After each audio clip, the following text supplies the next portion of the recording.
Class में जो हम करंट अफेयर के कुछ टॉपिक्स करेंगे उनमें से हम देख लेते हैं। तो सबसे पहले जो हमारा टॉपिक्स है वो हमारा क्या है, स्वच्छ सर्वेक्षण जो हमारा लागू हुआ था 2023, उसके द्वारा जो है वो क्या क्या हमारी घटनाएं, क्या क्या तथ्य जो है वो इसके इस खबर के अंदर उनको हम देख लेंगे। तो सबसे पहले जो है वो देखेंगे कि 11 जनवरी 2024 की डेट हमें याद रखनी है। इस डेट पे जो है वो राष्ट्रपति हमारी हो जाती हैं द्रौपदी मुर्मू जी ने। इसका जो है वो 8वां संस्करण जो है वो इसको जारी किया है। ठीक है, इस 8वें संस्करण के द्वारा जो जारी किया गया है उसमें जो नाम जो स्वच्छ सर्वेक्षण के तहत जो जिले आए हैं वो 7वीं बार लगातार हम देखेंगे तो इंदौर जिला जो है वो 7वीं बार सबसे टॉप पे रहा है। इसके साथ में पहली बार इसमें गुजरात का जो सूरत जिला है वो भी आपका इसमें जो है वो शामिल हो गया। तो ये दोनों कौन हो गए, ये फर्स्ट श्रेणी इनको मिली हुई है। ठीक है, और इसमें दूसरी श्रेणी इसमें नहीं रखी गई है, केवल फर्स्ट श्रेणी के बाद में अगर हम पहली श्रेणी की बाद में बात करेंगे तो पहली श्रेणी में आपको इंदौर और सूरत मिले हुए हैं। उसके अलावा तीसरी जो स्टेज मिली हुई है वो नवी मुंबई को मिली हुई है। ठीक है, इसके बाद में 1 लाख से अधिक जनसंख्या के लिए इन सभी जो है वो जिलों को दिया गया है। 1 लाख से कम जनसंख्या की अगर हम बात करेंगे तो उसमें जो जिले आए हैं उसमें सासवड़ जिला आया है महाराष्ट्र का, पाटन जिला आया है छत्तीसगढ़ का और लोनावाला जिला आया है महाराष्ट्र का। ठीक है, ये आपके 1 लाख से कम जनसंख्या के लोगों के लिए जिलों के लिए आपका रखा गया है।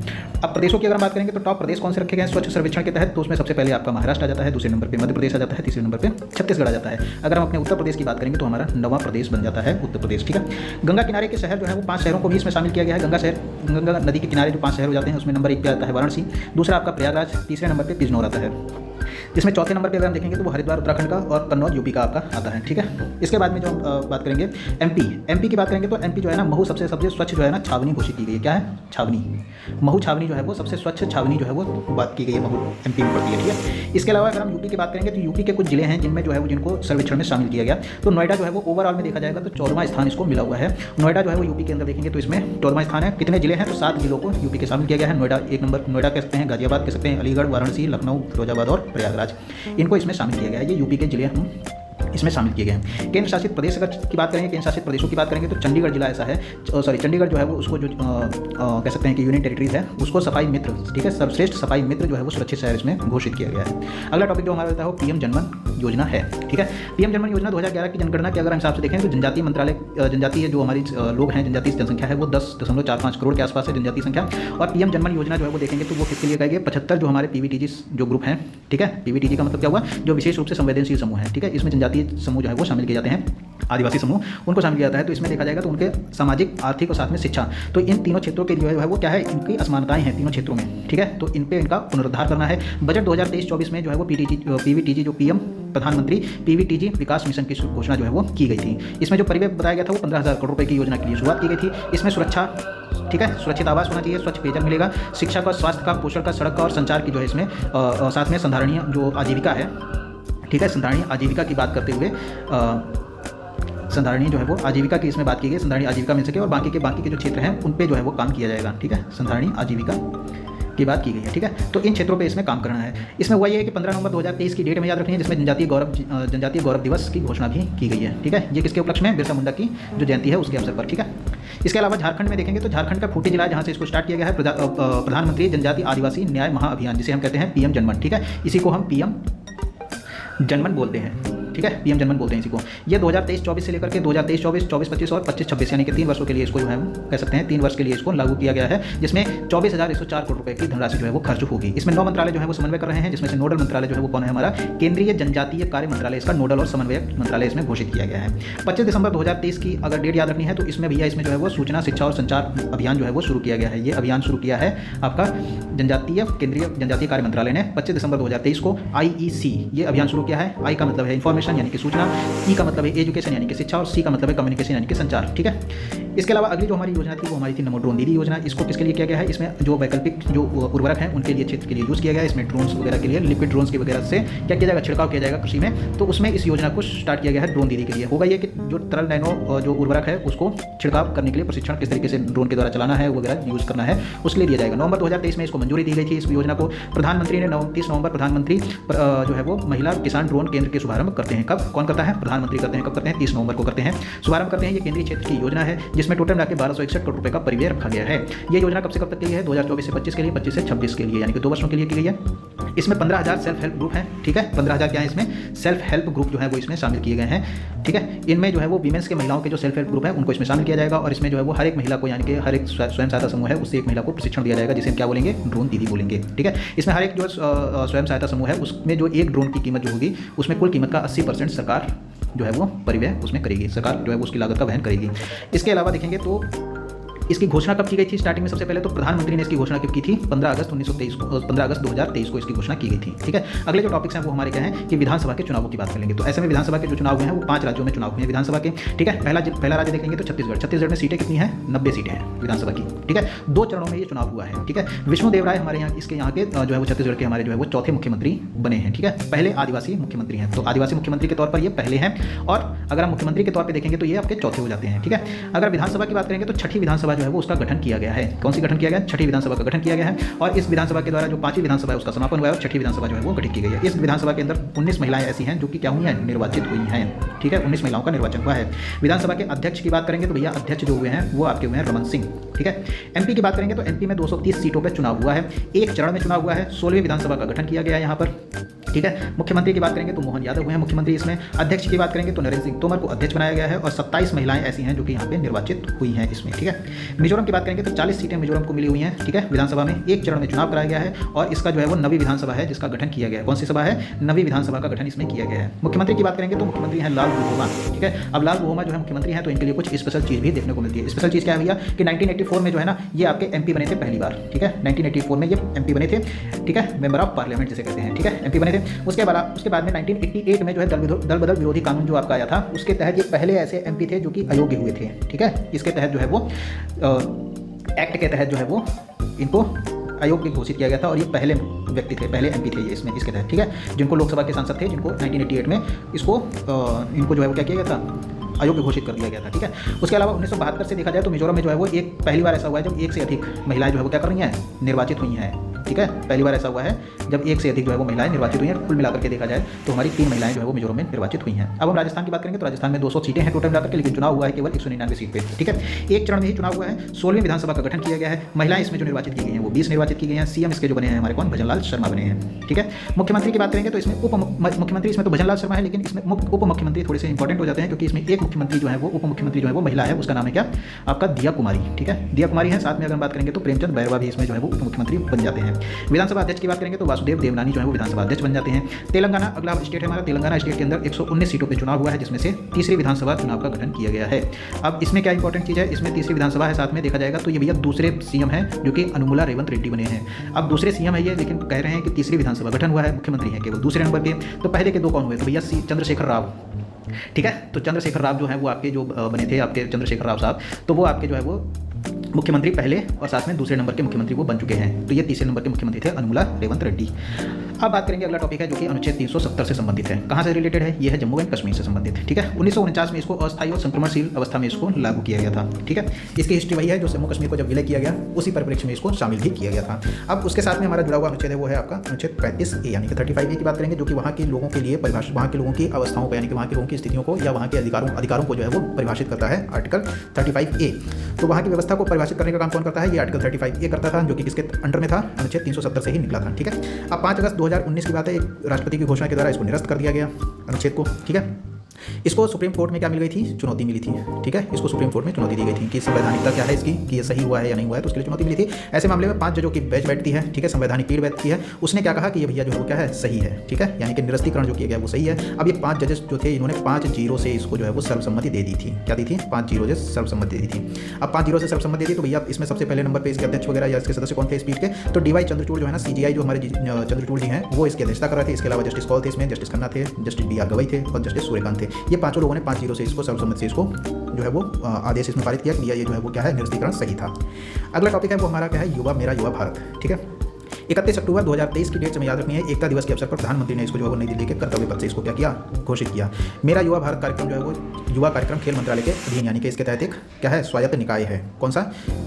जिसकी हम बात कर रहे हैं मेरा युवा भारत। ठीक है, ये एक स्वायत्त निकाय है। ठीक है, ये एक इंडिपेंडेंट बॉडी इसे कह सकते हैं। अब इसमें दो जो है वो परिभाषाएं दी गई। एक तो युवा की बात की गई है, दूसरा किशोर की बात की गई। युवा के तहत जो लोग आते हैं वो 15 से 29 वर्ष की श्रेणी में आते हैं। दूसरे किशोर श्रेणी में जो आते हैं वो 10 से लेकर के 19 वर्ष के जो अंदर बच्चे आते हैं उनको हम किशोर की श्रेणी में रखेंगे। ठीक है, इस मंच की बात करेंगे तो ये फिजिकल टाइप का मंच है। फिजिकल का मतलब क्या हुआ? एक तो हमारा फिजिकल, दूसरा हमारा डिजिटल, यानी कि भौतिक व्यवस्था में है, भौतिक रूप से इसको लोगों को सक्रिय बनाता है, दूसरा डिजिटल रूप से इसमें सक्रिय बनाता है युवाओं को। ठीक है, तो ये आपकी जो जाती है इंपॉर्टेंट है पेपर के टर्म्स के हिसाब से। अगला जो हमारा है वो है नमो भारत ट्रेन।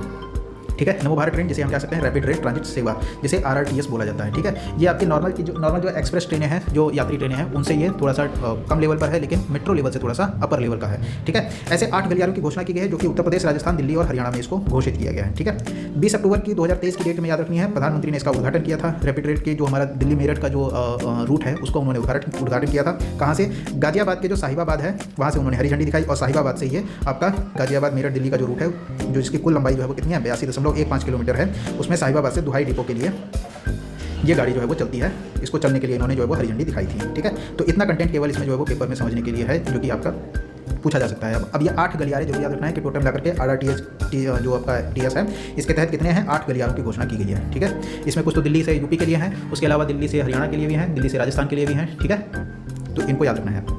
अगला जो हमारा है वो टॉपिक है गंगे डॉल्फिन का। गंगे डॉल्फिन क्या है? प्लेटेनिस्टा गैंगेटिका, इसका जो है वैज्ञानिक नाम रखा गया है, और ये मीठे पानी की मछली है। ठीक है, अब इसमें जो है मीठे पानी की जो गंगा की डॉल्फिन की जो मछली है, उसको जो है वो 4 श्रेणियाँ हैं, 4 जगह की ऐसी हैं जो कि मीठे पानी की मछलियाँ हैं, जिसमें चाइना की जो यांगत्से नदी है, उसमें बैजी जो है वो नाम की डॉल्फिन मानी जाती है। ठीक है, कहाँ की? यांगत्से नदी की। ये मीठी पानी की नदी है, जिसमें बैजी नाम की जो डॉल्फिन थी, उसको अब विलुप्त घोषित कर दिया गया है। साथ में सिंधु नदी की बात करेंगे तो सिंधु में भूलन डॉल्फिन बोली जाती है, अमेज़न में आपकी बोटो बोली जाती है, और आपकी जो है वो भारत में जो गंगा नदी की है, उसे हम सुनसु बोलते हैं। क्या बोलते हैं? सुनसु।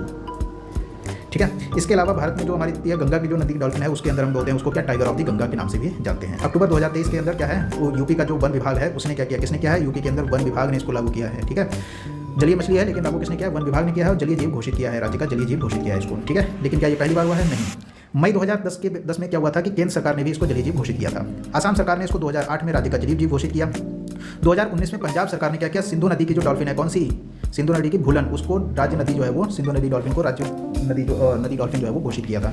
इसके अलावा यूपी की बात करेंगे तो यूपी के राज्य मछली की बात करेंगे तो वो चिकला नाम की जो मछली होती है, वो आपकी राज्य मछली हो जाती है। ठीक है, अब उसके बाद में WPA के तहत कौन सी जो आपकी अनुसूची है, एक WPA की अनुसूची कौन सी है? एक। इसके तहत इसको जो है वो क्या बोला गया है? आपका संरक्षण दिया गया है। ठीक है, तो कानूनी रूप से ये देखा जाए तो इसमें इसको जो है वो संरक्षण दिया गया है, तो इसके ऊपर किसी भी तरीके का क्या कह सकते हैं कि इसके शिकार नहीं किया जा सकता, इसको वही संरक्षण मिलेगा जो कि बाघों को संरक्षण मिलता है। ठीक है, IUCN की बात करेंगे तो IUCN में इसको संकटग्रस्त घोषित किया गया है। ठीक है, संकटग्रस्त घोषित किया गया, तो इसके लिए इंडेंजर्ड आपका जो है वो बोला जाता है। ठीक है, तो इंडेंजर्ड बोला जाता है। सिटीज साइट्स की जो संस्था है, वो इसको जो है परिशिष्ट 1 में इसको शामिल करती है। ठीक है, इसके अलावा गुजरात की एक खबर आई है। गुजरात में जो है वो क्या है? घोल मछली जो है वो उसको राज्य मछली घोषित किया है, और ये इसका नाम प्रोटोनिविया डाइकेंथस इसका वैज्ञानिक नाम बोला गया है। साथ में ये इसका रंग जो होता है वो सुनहरे भूरे रंग का होता है, और ये जितनी ही मछली बड़ी होगी उसका लाभ, आर्थिक लाभ भी उतना ही बड़ा होगा। ठीक है, तो ये आपका इंपॉर्टेंट है गुजरात से संबंधित मछली के लिए। 5 अक्टूबर की डेट जो रखी गई है वो राष्ट्रीय डॉल्फिन दिवस घोषित कर दिया गया है, तो हर साल 5 अक्टूबर को राष्ट्रीय डॉल्फिन दिवस मनाया जाता है। अगली खबर जो है वो अग्नि पहल की बात है। अग्नि पहल जो है वो आयुर्वेद ज्ञान नैपुण्य पहल जो है वो शुरू किया गया है। ठीक है, कोई खास ज़्यादा इसमें इंपॉर्टेंट चीज़ नहीं है, केवल याद रखना है कि अगर स्टेटमेंट दिया जाए कि अग्नि पहल जो है वो कोई रक्षा मंत्रालय से संबंधित कोई मिसाइल है या कुछ है, तो रक्षा मंत्रालय यानी कि DRDO जो है वो अग्नि मिसाइल को लॉन्च जरूर करती है, लेकिन वो रक्षा क्षेत्र की संबंधित है। अग्नि पहल की बात करेंगे तो ये आयुर्वेद यानी कि आपके औषधि से संबंधित, भेषज संहिता से संबंधित आपकी क्षेत्र की जो पहल है। ठीक है, भारतीय भेषज संहिता आयोग की बात करेंगे, अब हम भारतीय भेषज संहिता आयोग की बात करेंगे तो वो क्या है? आपका इंडियन फार्माकोपिया कमीशन। ठीक है, तो ये आपका जो कमीशन है, इसको जो है वो शामिल कर दिया गया, किसमें? PDG सदस्य बना दिया गया। PDG का मतलब क्या हो गया? Pharmacopoeia discussion group. ये इंटरनेशनल लेवल की संस्था है। ठीक है, और इसके अलावा जो IPC की बात करेंगे, जो भेषज संहिता आयोग की बात करेंगे, ये किसके मंत्रालय के तहत आता है? ये आपका केंद्रीय स्वास्थ्य एवं परिवार कल्याण मंत्रालय के तहत आता है ये। ठीक है, अब PGD के अंदर शामिल कर लिया गया है, तो PGD के जो आपका फार्माकोपिया डिस्कशन ग्रुप है, इसके अंदर कौन कौन सी संस्थाएं हैं? तो भैया यूरोपियन फार्माकोपिया भी इसके अंदर है, जापानी फार्माकोपिया भी है, और अमेरिकी फार्माकोपिया भी इसमें पहले से शामिल है। ये इसके स्थायी सदस्य हैं। अब इसके अंदर जो है वो भारतीय फार्माकोपिया भी यानी कि इंडियन फार्माकोपिया यानी कि IPC भी इसके अंदर शामिल हो गया है। तो ये चौथी ऐसी संस्था है जो कि स्थायी रूप से शामिल हो चुकी है। ये जो फार्माकोपिया यानी कि PGD की बात करेंगे तो इसका पर्यवेक्षक कौन है? तो WHO इसका पर्यवेक्षक माना गया है। अच्छा, इसमें भारत शामिल हो गया तो इसमें हमें लाभ क्या मिलेगा? लाभ ये मिलेगा तो वैश्विक मानक के आधार पर जो है हम औषधि उत्पादन अपना कर सकेंगे, और जो भी हम वैश्विक मानक के आधार पर करेंगे तो जाहिर सी बात है जो भी हमारी औषधियाँ होंगी वह सभी क्या होंगी? वैश्विक रूप से उनको स्वीकृति मिल सकेगी, और हमारे यहाँ का क्या मिलेगा? निर्यात बढ़ेगा। ठीक है, तो उससे हमें आर्थिक लाभ होगा। अगला जो हमारा टॉपिक है वो समक्का सरक्का केंद्रीय जनजातीय विश्वविद्यालय के बारे में बात आई है। ठीक है, अब समक्का सरक्का केंद्रीय जनजातीय विश्वविद्यालय के थोड़ा बैकग्राउंड की बात कर लेते हैं कि समक्का सरक्का है क्या। तो समक्का सरक्का जो जठारा जो मेला है वो आपका दूसरा सबसे बड़ा जनजातीय मेला है, जो दूसरा सबसे बड़ा मेला है देश के अंदर, जो कि कुंभ के बाद में आता है। तो कुंभ का जो है वो देखा जाए, कुंभ का जो है वो मेला हर 12 वर्ष में देश का सबसे बड़ा मेला माना जाता है, और जो समक्का सरक्का जठारा मेला जो है वो दूसरा सबसे बड़ा मेला माना जाता है। मनाता कौन है? तो तेलंगाना राज्य के अंदर कोया जनजाति है जो कि इसको मनाती है। क्या हर साल मनाती है? नहीं, द्विवार्षिक रूप से इसका मेला लगता है। ठीक है, 12वीं सदी के अंदर जो काकतीय वंश जो होता था उसने क्या किया? सूखे की स्थिति में क्या किया? टैक्स लगा दिया लोगों के ऊपर। ऐसे में क्या होता है? सूखे में जब टैक्स लगा देंगे, जाहिर सी बात है किसान या फिर जनता जो है वो क्या हो जाती है? पीड़ित हो जाती है। ऐसे मामले में क्या किया गया कि जो हमारी समक्का और सरक्का थी, जो माँ बेटियाँ थीं, इन्होंने क्या किया? काकतीय वंश के विरुद्ध जो राजा हो जाते हैं उनके विरुद्ध क्या कर दिया? विद्रोह कर दिया। ठीक है, विद्रोह कर दिया। जब विद्रोह किया तो उसमें जो है वो उनकी जो याद हो जाती है, उसी के याद में ये जो मेला भी लगाया जाता है आज की डेट में। तो तेलंगाना राज्य ने जो क्या किया, इसको राज्य उत्सव भी घोषित किया है, ठीक है। कौन सा, समक्का सरका जठारा मेला को राज्य उत्सव घोषित कर दिया है। अब ये इसके जो बैकग्राउंड की कहानी ये हो गई, लेकिन अब बात करेंगे केंद्रीय विश्वविद्यालय की। तो समक्का सरका केंद्रीय विश्वविद्यालय जो है वो आपका केंद्रीय विश्वविद्यालय अधिनियम 2009 हो जाता है, इसमें संशोधन किया गया है, ठीक है। इसके तहत तेलंगाना का जो मुलुगु जिला है वहाँ पर यह विश्वविद्यालय स्थापित किया जाएगा, ठीक है, समक्का सरका केंद्रीय विश्वविद्यालय, ठीक है। अब बात करेंगे क्या, अगला टॉपिक है हमारा travel for life. Travel for life जो है वो COP26 में, इसको 2021 में प्रधानमंत्री ने प्रस्ताव रखा था इसका, ठीक है, ग्लासगो में, ठीक है, ग्लासगो में हुआ था, यूके में, यानी कि यूके उत्तराखंड में, यूनाइटेड किंगडम में, ठीक है, ब्रिटेन में, तो वहाँ हुआ था। उसके अलावा 20 अक्टूबर 2022 की बात करेंगे तो वहाँ पर क्या हो जाता है, इस डेट में गुजरात में एकता नगर हो जाता है, वहाँ पे स्टैच्यू ऑफ यूनिटी के पास इन्होंने मिशन लाइफ की शुरुआत कर दी थी औपचारिक रूप से, ठीक है। तो ये औपचारिक जो घोषणा थी, औपचारिक घोषणा जो है वो इसमें प्रधानमंत्री ने, पीएम ने की थी घोषणा इसकी, ठीक है, औपचारिक घोषणा की शुरुआत कर दी थी। इसका लक्ष्य क्या रखा था कि 2028 तक की भैया में क्या करना है, स्थानीय जो ग्रामीण क्षेत्र हो जाता है शहरी हो जाता है, तो भैया ग्रामीण क्षेत्र की भी बात की थी और साथ में शहरी क्षेत्र की भी बात की थी। तो ग्रामीण और शहरी क्षेत्र में जो क्या कह सकते हैं जीवन है उसको पर्यावरणीय अनुकूल बनाना है, न्यूनतम 80% तक का टारगेट रखा था। कब तक के लिए, 2028 तक के में करना है। इसके साथ में मिशन लाइफ का जो था मामला, उसको हमने NDC यानी कि जो राष्ट्रीय लेवल पर जो लक्ष्य हो जाते हैं उनमें शामिल करने वाला जो देश हो जाता है वो पहला देश, NDCS में शामिल करने वाला भारत पहला देश हो जाता है, ठीक है। 27 सितंबर 2023 को जो है वो पर्यटन मंत्रालय ने वैश्विक स्तर पर इसको लॉन्च किया था। किसे, आपका जो कौन सी योजना है, ये ट्रैवल फॉर लाइफ की बात की गई है, ठीक है। तो ट्रैवल यानी कि पर्यटन क्षेत्र के जो लाइफ है वो उस योजना को लॉन्च किया है किसने, पर्यटन मंत्रालय ने वैश्विक स्तर पर लॉन्च किया है इसको, ठीक है। प्रधानमंत्री ने नहीं किया है, किसने किया है, पर्यटन मंत्रालय ने किया है। इसके तहत जो भागीदारी कर रहे हैं इसमें कौन कर रहे हैं, केंद्रीय पर्यटन वन एवं जलवायु परिवर्तन मंत्रालय कर रहा है इसमें, ठीक है, इसमें मंत्रालय कर रहा है। साथ में WTO भी इसको शामिल कर रहा है, इसमें शामिल है, और साथ में UNEP भी इसके अंदर शामिल है, ठीक है। अब इसके साथ में जो आपका केंद्रीय पर्यटन मंत्रालय ने क्या किया है, एक क्षेत्रीय कार्यक्रम भी स्टार्ट किया है जो पर्यटन क्षेत्र के लिए है, ठीक है। तो ये क्षेत्रीय कार्यक्रम है, यानी कि मिशन लाइफ तो एक संपूर्ण कह सकते हैं व्यापक क्षेत्र पे है। मिशन लाइफ जो है वो प्रधानमंत्री का जो उद्देश्य है वो मिशन लाइफ व्यापक क्षेत्र पे है, जीवन के संपूर्ण मूल्य के लिए है। लेकिन जो ये ट्रैवल फॉर लाइफ है ये क्या है, ये एक क्षेत्रीय कार्यक्रम है। किस क्षेत्र के लिए, पर्यटन क्षेत्र के लिए, ठीक है, ये पर्यटन क्षेत्र के लिए है। इसमें शामिल किए गए हैं 8 केंद्रीय विषय। कौन कौन से, पहले नंबर पे तो हमें ऊर्जा बचानी है, यानी कि नवीकरणीय ऊर्जा का स्रोत करना है बस, और साथ में आपको कौन सी है, जो जीवाश्म ईंधन है या जीवाश्म ऊर्जा है उसको हमें कम करना है, तो वहाँ पे ऊर्जा की बचत करनी है। इसके अलावा जल की बचत करनी है।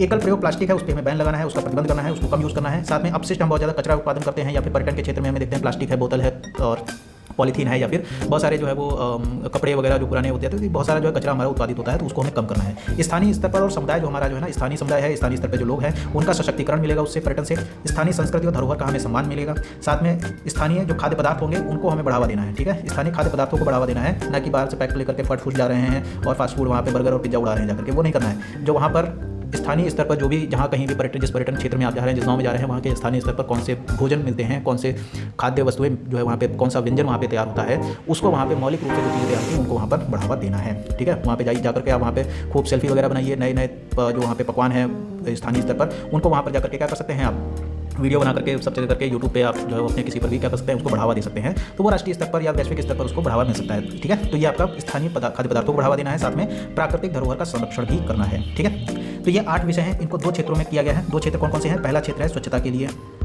पर्यटन, ठीक है, दूसरा आपका ग्रामीण पर्यटन के लिए। तो स्वच्छता, एक तो स्वच्छता के क्षेत्र के लिए किया गया है, दूसरा ग्रामीण पर्यटन के लिए किया है। इन 2 क्षेत्रों पे मेन फोकस रखा गया है, जिसमें मिशन लाइफ जो आपका है वो पर्यटन क्षेत्र के लिए लागू किया गया है, ठीक है, ट्रैवल फॉर लाइफ के लिए जिसे कहते हैं, ठीक है। इसके अलावा जो आपका पर्यटन, सर्वश्रेष्ठ पर्यटन ग्राम भी किसने शुरू किया है, केंद्रीय पर्यटन मंत्रालय ने, ठीक है। ये सर्वश्रेष्ठ पर्यटन जो ग्राम प्रतियोगिता है ये 27 सितंबर 2023 को ही लागू की गई है और केंद्रीय पर्यटन मंत्रालय ने इसको लागू किया है। इसके तहत 5 स्वर्ण ग्रामों को जो है वो जारी किया गया है कि 5 ग्राम जो है ये स्वर्ण ग्राम जारी किए गए हैं, जो कि सर्वश्रेष्ठ पर्यटन गांव हैं। जम्मू कश्मीर का दावर गांव है, उत्तराखंड का सरमोली गांव है, मिजोरम का रेयक गांव है, ठीक है, केरल का तंथालूर है और मध्य प्रदेश का मंडला गांव जो है वो इसमें शामिल किया गया। तो ये 5 गांव हैं जिनको 5 स्वर्ण ग्राम की जो है वो श्रेणी दी गई है सर्वश्रेष्ठ पर्यटन ग्राम प्रतियोगिता के अंदर।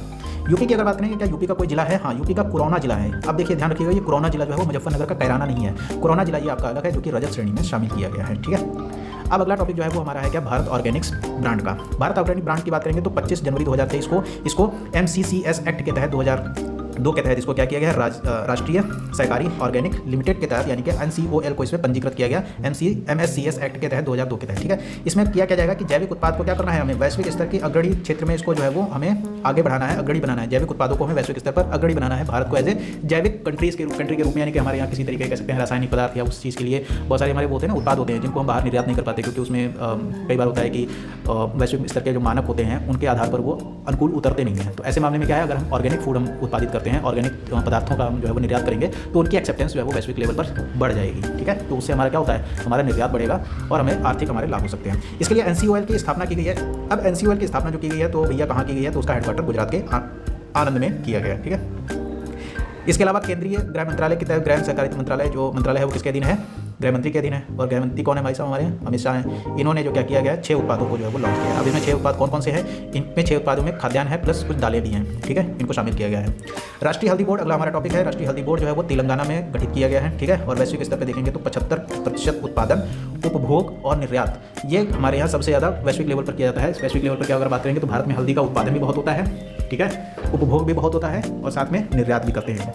तो वैश्विक लेवल पर अगर हम उत्पादन की बात करेंगे तो हल्दी का उत्पादन 75% उत्पादन हमारे यहाँ होता है, 75% से ज़्यादा ही होता है। ठीक है, अगला हमारा जो टॉपिक है वो हमारा क्या है, नारी शक्ति बंधन। ठीक है, नारी शक्ति बंधन। इससे पहले अगर हम देखेंगे कि अगर हल्दी बोर्ड की बात कर लेंगे तो हल्दी बोर्ड के अंदर हम हल्दी की बात करेंगे तो जिंजीबिरेसी, ठीक है ना, क्या नाम है इसका, जिंजीबिरेसी जो है वो उसका परिवार का ये पुष्पीय पादप है। ठीक है, और ये सदाबहार है, साथ में औषधीय गुणों से युक्त होता है। ठीक है, क्योंकि इसके अंदर क्या होता है, कर्क्यूमिनॉइड्स। कर्क्यूमिनॉइड्स क्या करता है, एक जैव सक्रिय बायो एक्टिव पदार्थ होता है जो कि क्या करता है, एंटीऑक्सीडेंट है और साथ में एंटी कैंसर भी होता है। ठीक है, तो इसके आधार पर ही इसको जो है वो काफ़ी ज़्यादा इंपॉर्टेंस दी जाती है हमारे यहाँ। ठीक है, क्योंकि कटे जले हो, कहीं कुछ हो, कोई घाव हो तो उसमें हल्दी लगाने से चोट लग गई है या इंटरनल कुछ होती है तो उसमें भी देखते हैं हम, तो घरेलू स्तर पर बोला जाता है कि हल्दी का दूध पिला दो तो चोट में कमी मिल जाएगी। या फिर इंटरनल कह सकते हैं कि स्वास्थ्य वर्धक के लिए हल्दी में भी दूध डालकर जो है वो दूध में हल्दी मिला करके पिलाया जाता है। ठीक है, तो वो सारी चीज़ें हमारे किचन वगैरह में, घरों में घरेलू स्तर पर चीज़ें होती रहती हैं। तो हल्दी काफ़ी इंपॉर्टेंस है हमारी संस्कृति के अंदर।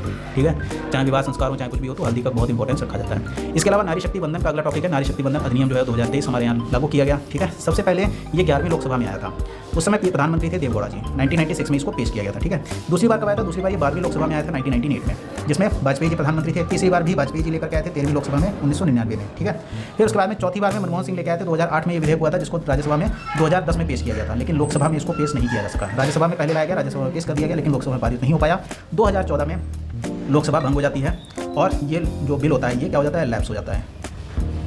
ठीक है, क्योंकि राज्यसभा से पास किया हुआ बिल अगर लोकसभा में नहीं पास हो पाता है, विधानसभा गठित हो जाती है तो वह बिल क्या हो जाता है, लैप्स हो जाता है। ठीक है, अब जो पांचवी बार जब ये लोकसभा में पारित हुआ तो इसको बोला गया 128वां विधेयक बोला गया। ठीक है, 128वां विधेयक आया था। लोकसभा की बात करेंगे, लोकसभा में 20 सितंबर 2023 को पारित कर दिया गया, राज्यसभा में अगले दिन 21 सितंबर को पारित कर दिया गया और 28 सितंबर को राष्ट्रपति ने इस पर स्वीकृति भी दे दी और ये हमारा अधिनियम बन गया। कौन सा नंबर का अधिनियम था, 106वां संविधान संशोधन अधिनियम बन गया। हुआ क्या इसके तहत, हुआ ये कि विशेष सत्र में ये लाया गया। साथ में इसमें वोटिंग की बात कर लेंगे तो पक्ष में वोट करने वाले जो लोकसभा में थे वो 454 लोग थे, विपक्ष में वोट करने वाले लोग 2 लोग थे। वो भी किस पार्टी से, AIMM यानी कि ओवैसी जी की जो पार्टी है उसके 2 लोग थे, जिन्होंने एक तो ओवैसी जी ने खुद, दूसरे उसमें जहीरुद्दीन जो है वो उन्होंने उसको जो है विपक्ष में ही जो है वो किया था। जहीरुद्दीन नाम है या कुछ और नाम है, याद नहीं आ रहा मुझे। तो उन्होंने उसमें विपक्ष में जो है वो वोटिंग की थी। राज्यसभा में देखा जाए तो राज्यसभा में सर्वसम्मति से पास हुआ। साथ में ये भी हमारे लिए इंपॉर्टेंट है कि नया संसद भवन जो हमारा बना है, जिसे हम क्या कहते हैं, सेंट्रल विस्टा। तो सेंट्रल विस्टा जो बोलते हैं, तो उसके अंदर जो नया संसद भवन है उसमें विधेयक जो ये पारित हुआ ना, तो ये पहला अधिनियम था जो वहाँ पर बना था। ठीक है, जो विधेयक वहाँ पारित हुआ उससे पहला अधिनियम ये बना है जो कि नए संसद भवन में बना था। इसके तहत जो प्रावधान किया गया उसमें न्यूनतम 33% सीटें जो है वो लोकसभा में और विधानसभाओं में आरक्षित कर दी गई। ध्यान रखना है लोकसभा और विधानसभा के लिए, क्योंकि राज्यसभा में और विधान परिषदों के लिए ये लागू नहीं होता है। ठीक है, साथ में पुदुचेरी विधानसभा में भी ये लागू नहीं होगा, केवल दिल्ली में लागू होगा। अनुच्छेद 239A के तहत इसको जो है वो संशोधन दिया गया है और 239A अनुच्छेद के तहत इसमें 33% विधानसभा सीटें जो है वो क्या कर दी गई हैं, वुमेन्स के लिए यानी कि महिलाओं के लिए आरक्षित कर दी गई हैं। इसके अलावा और भी जो है वो संविधान में संशोधन किया गया जिसमें अनुच्छेद 330A किया गया है। 330A जो है वो किसके तहत है, लोकसभा के लिए है, जिसमें 33% जो है वो अनुच्छेद जो है वो लोकसभा में सीटें दी गई हैं, जिसमें से अनुसूचित जाति और जनजाति ने क्या किया, उसमें सीटें इसमें आरक्षित होती है। ठीक है, पहले से ही उसमें से जो महिलाएं की सीट है वो 33% महिलाओं की भी सीट उस आरक्षण श्रेणी के अंदर 33% सीटें महिलाएं के लिए आरक्षित हो जाती हैं। उसके अलावा एक और अनुच्छेद इसमें अमेंड किया गया 332A के तहत क्या किया गया कि राज्य की जो विधानसभाएं हो जाती है उनमें 33% सीटें महिलाओं के लिए आरक्षित कर दी गई। ठीक है, अगला परिसीमन जब लागू होगा, जब अगला जनगणना के बाद में जब परिसीमन लागू होगा जिसके तहत सीटों में जो वृद्धि की जाएगी लोकसभा की और राज्यसभा सब चीज़ों में, तब इसको जो है वो वहाँ से लागू हो जाता है। पहले देखा जाए तो पहले 15 वर्ष के इसको लागू किया गया है। आगे जब धीरे धीरे जैसे जैसे अवधि बढ़ती जाएगी वैसे वैसे इसको आगे भी संसद बढ़ा सकती है कानून बना करके। ठीक है, तो आज का टॉपिक यहीं पर समाप्त होता है, या इसके आगे जो है आगे की खबरें हम पर करेंगे। ठीक है, तब तक के लिए धन्यवाद।